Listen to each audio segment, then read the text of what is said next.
you over to Roger, and we'll get started. Roger. Thank you very much, Marion, and I'd like to thank the Better Business Bureau for having me on today. Now, before we start on how Evident IT help our clients, I wanted to show you threats that can quickly eat up your business's time and money. What are some of these threats, you ask, and what do they look like? We'll discover shortly. So, based on popular media perception, we think that a common technical business threat is a bunch of hackers sitting around a screen or a script kiddie. And it's what we see in media, especially in the 90s and early 2000s.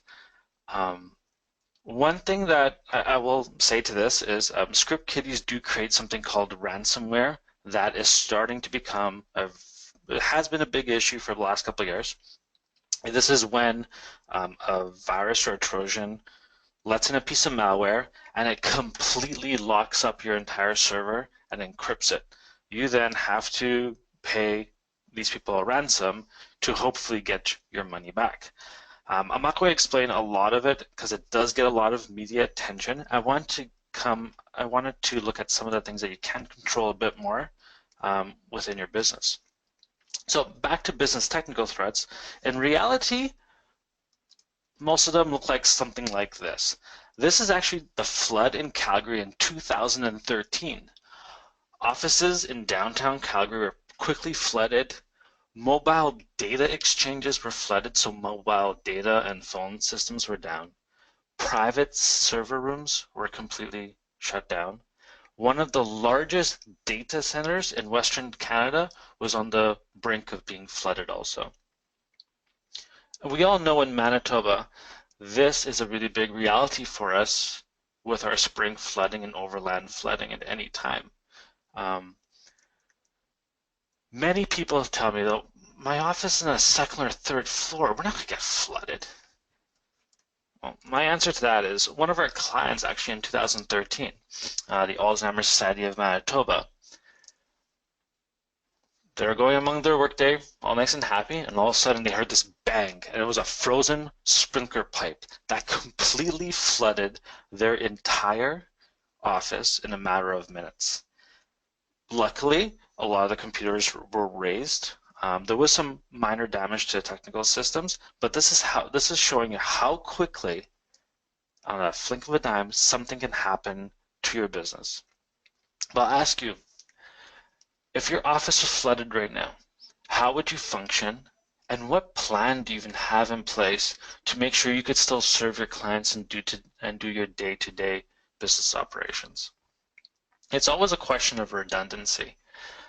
For instance, as a quick example, on this webinar today, we're working with technology, a lot of things can go wrong. I'm using one computer on my desk. I have a separate computer there on my laptop. It's on my desk, waiting just in case anything happens. We have 2 internet connections there. I have a separate internet connection on my mobile phone. I have 2 mics and 3 headsets, just in case anything happens. So it's about having a plan if something does happen. Now, theft is another very common business threat. We know that your computer or server can be hijacked or hacked with a Trojan virus and data stolen from your computer. But let's focus on 2 other thefts that can happen that we don't really think about too much. First of them is physical theft, that to be office break-ins or vehicle break-ins. First of all, don't ever leave your laptop, phone, or USB sticks in your car. Letting all your clients know that your data might be on the hands of someone else is never a good feeling. We actually had a client go through this weekend. They got into our office on Tuesday morning after an alarm, but they didn't pay attention to the alarm. And their office was broken into. It was in a downtown building on the 5th or 6th floor, secured with a front security guard. Their laptops were all stolen. So one thing we did to make sure that we prevented against any data being leaked was all laptops or even desktops, you want to make sure your computers are completely encrypted. This meaning that if someone takes out the hard drive from your computer, they can't read the data without your password. Our clients are quickly brought online. We had loaner units on site, and they're quickly recovered. This is where backups is extremely important. Now, internal theft. We don't hear about a lot of this, but you start seeing it quite a bit when you're working with clients. A mass copy of corporate information onto large USB sticks. You can see how large some of these USB sticks are. I'm sitting in my office and I have a USB stick that's 250 gigs. I never fill the thing, but you could quickly take a lot of information really quickly off a network. This can be a disgruntled employee, or how about an employee who's thinking about leaving and takes, collateral, your client list, and any other research you have.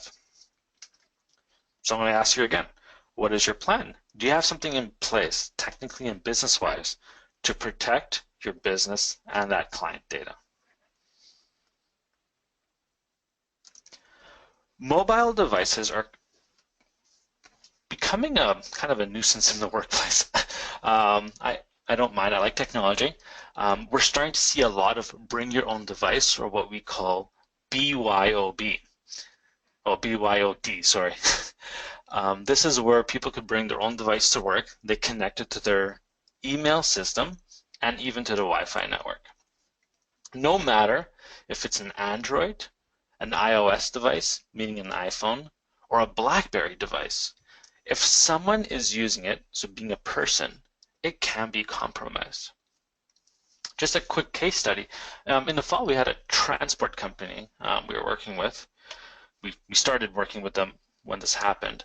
A mobile phone was corrupted or compromised with a virus. It infected all the computers on that Wi-Fi network that they were connected to. Money was stolen from their bank accounts. In the meantime, their banking was shut down. They had to do all their banking manually at their branch. So anytime they wanted to transfer funds, do bank deposits, anything, they had to go down to their branch to do it. We actually ended up replacing every single piece of equipment in that building, including cameras, Wi-Fi systems, routers, because you have no idea what can be infected. And again, I ask you, how are you monitoring this? What triggers do you have in place? What checks? And of course, a plan is quite important to make sure this happens.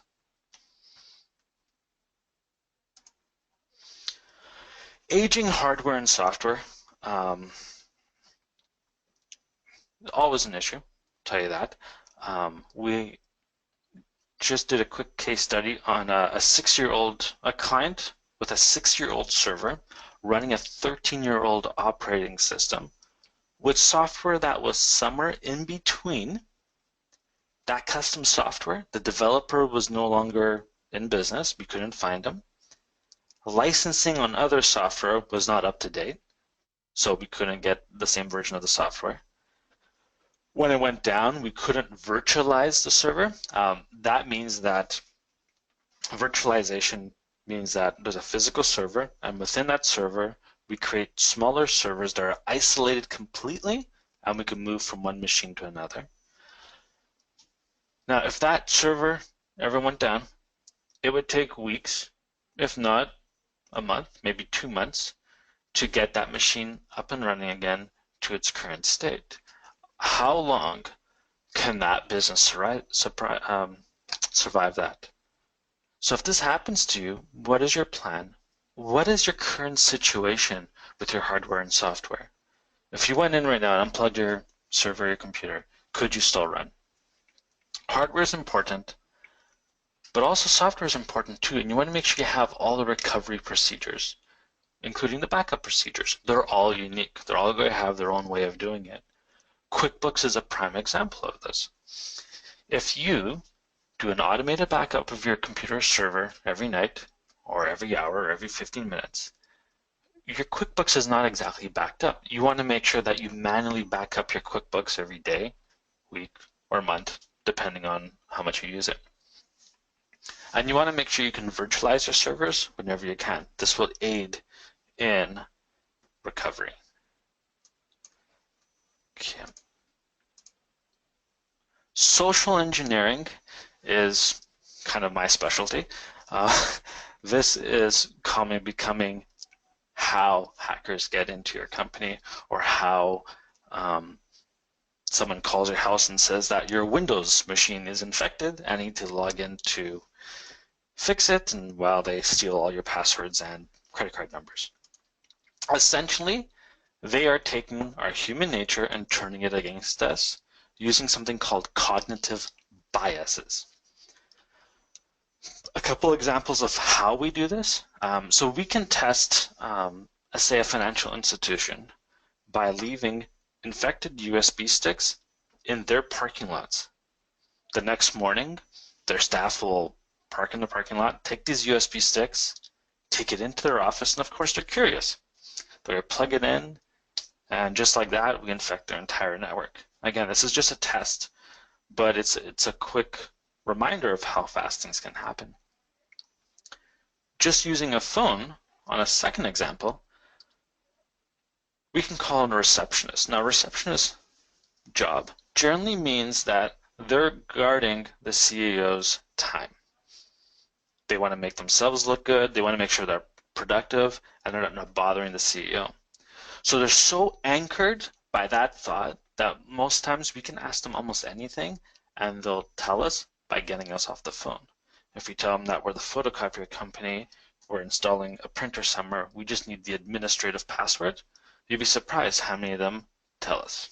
Or we need to know what your account numbers at your phone company, or what your Wi-Fi password is. It happens pretty quick, and you want to make sure your staff's informed about it.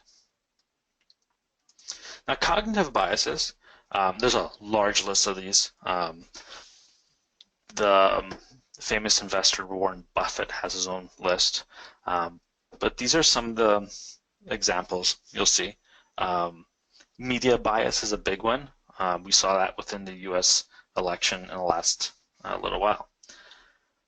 However, what I'm going to show you next, and I'm going to try to play this here, so bear with me. It's a quick 2-minute video, and it probably will change your mind on how hacking looks like.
Okay, so what we just saw there, and I'll post a link or I'll send out a link to the video so you could share with your staff, was this lady who's not your stereotypical hacker, basically called a phone company and was able to manipulate an account really, really quickly by using cognitive biases and a bit of basic information.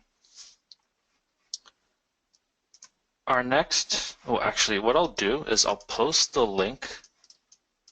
Give me one quick second here. I'm going to post the link to this. Okay, I'll try to send it out. My post button's not working. One thing we've been noticing happening quite a bit is actually called the CEO email scam. This is where a forged email from a CEO is sent to the controller asking them to send a wire transfer somewhere. This one's done extremely well, and again, it's using some cognitive biases, but also some pretty neat trickery. How they actually acquire a target is they'll get the name and email of the CEO and the CFO. This can be found on government websites at times, the Better Business Bureau website. It can be found almost anywhere now. They'll find a similar domain name. So in our case, it's going to be, actually, I'm going to find my little highlighter here. So this right here, it doesn't work.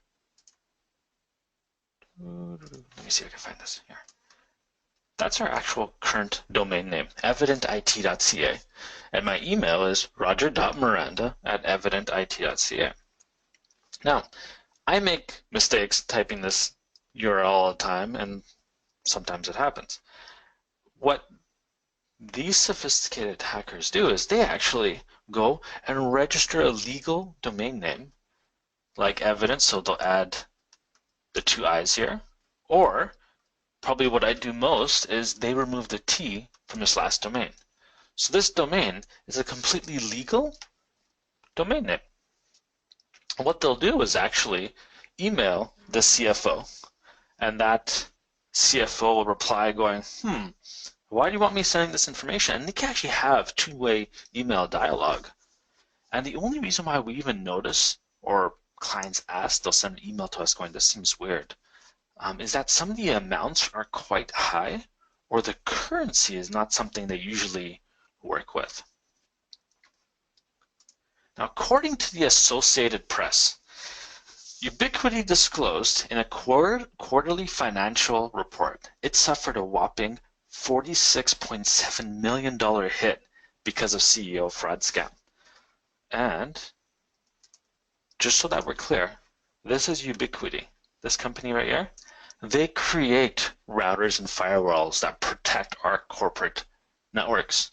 So even they were hit by this. Now, getting to a little bit more of what we do, most of you have a reactive type of an arrangement with your current IT company. You know, they show up, you have an issue, you call tech support, they show up, they fix the issue, and you get billed. The next day, the same issue happens. You call tech support, they show up, they fix the issue, you get billed. There is actually almost no reward for them to fix the issue or to find a solution so it never happens again. Now, how can we help you? Well, our belief is that technology should serve and enable business growth and not hinder it. While technology does do a good job of growing a business or helping it communicate better, it can also be its Achilles heel and easily be exploited. We strive to make sure it never hinders it by being exploited. We come in with proactive IT support. We take industry best practices, our own internal best practices. So this is where if it works at one client, we're going, this actually works really well. Let's send it to all of our clients and we create this one standard. We have backup systems that are checked daily. We actually restore your backup once a month. And we have a full backup system on site for you, just in case that main server ever goes down. All of our on-site support is included. All of our help desk support is included. That's phone and email. And we even do staff training on calls. So if someone calls in and going, this email doesn't look right, how can we actually show them why it doesn't look right and what to look for in the future. Now the next three slides are a little bit scary, but I wanted to show you what we protect against. Only 34% of companies test their backups. Of those who do, 77% find failures. Now I'll tell you, 34% of companies, I think it's a bit high. I'm going to state that among small to medium companies, it's a lot lower than that. But remember, no matter of what's happening, your backup and a really good plan on how to recover it is your best chance at a recovery. 93% of the companies that lost their data for 10 days or more filed for bankruptcy 1 year of the disaster. 50% filed for bankruptcy immediately. And probably the most scariest slide, 40% of small to medium businesses that manage their own network and use the internet for more than email will have their network accessed by a hacker. More than 50% won't even know they were attacked or hacked. So I asked you this simple question. When was the last time you restored your backup? When did you take a spare computer and actually restore your data and figure out what's happening?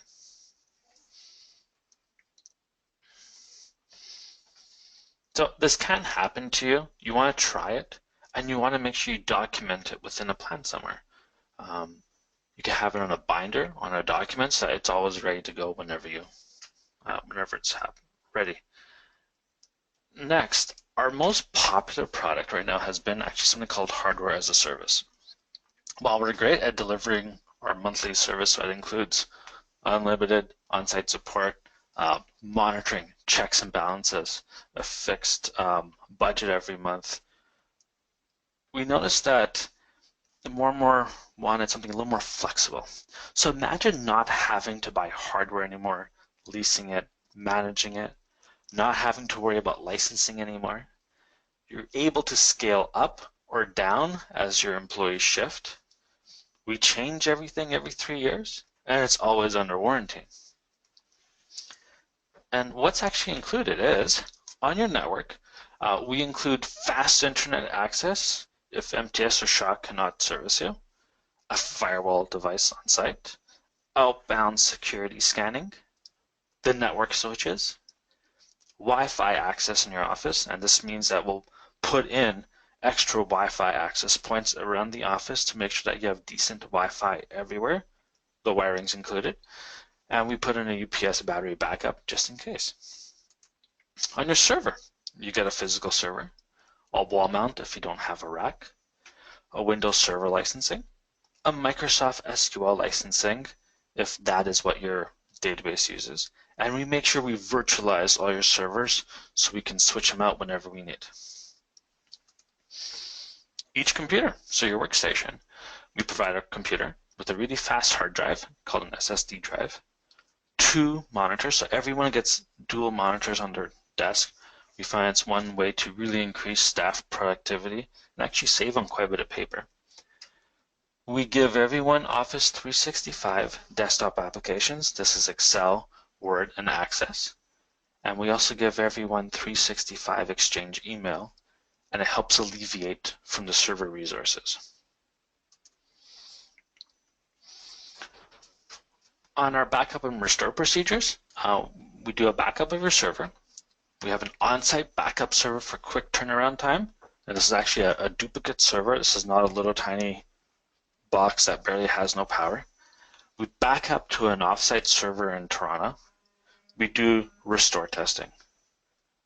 We document that restore plan, so if it ever needs, it's here. We create a virtual restore environment if there's ever a complete disaster that in case a fire engulfs your building, we have a way to actually create a virtual environment for that. And we have standard units for everything from routers, switches, computers, monitors. So we always have loaners on standby.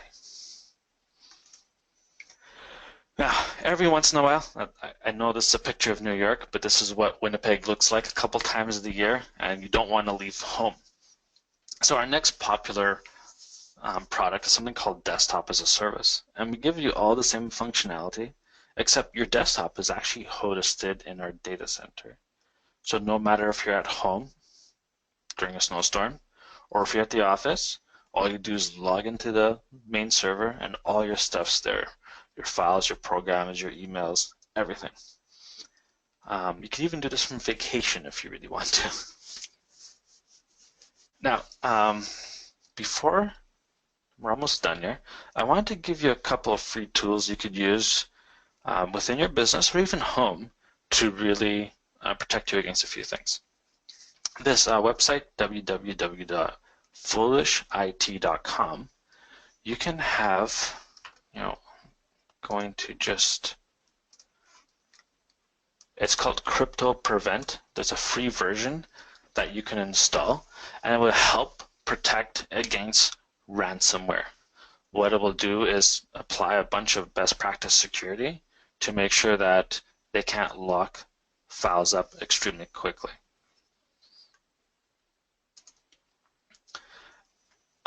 Flow.microsoft.com is a wonderful new app I've been using.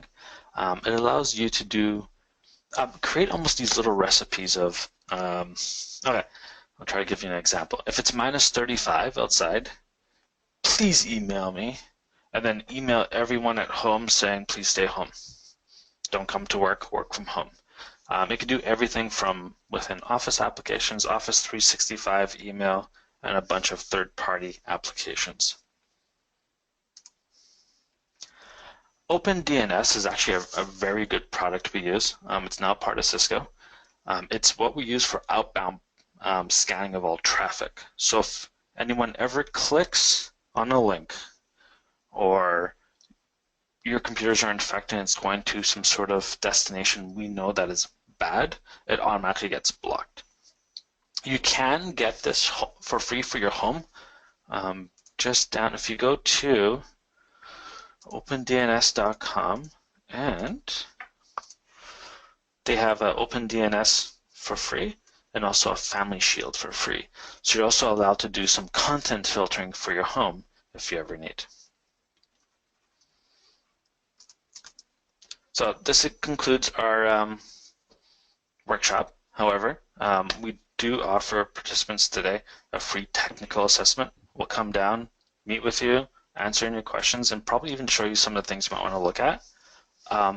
BBB accredited businesses do have a special rate with us, and we hope to hear from you. Great. Thank you so much, Roger. Does anybody have any questions that Roger can answer for us? There is a chat box just at the bottom of the right-hand screen in your computer if you have any questions. I will just remind you again that today's presentation was recorded and will be posted on our YouTube page probably within the next 48 hours. Also on the right-hand side at the bottom, you will see handouts on your webinar control panel. There are two handouts there. There's one just outlining all of the Affinity programs that BBB currently has going on, as well as the Evident IT offer that they have currently. And just one final reminder regarding our next webinar in our Affinity series, which will be held on March 23rd. This will be hosted by Theo Heinemann of One Life Workplace Safety and Health Limited.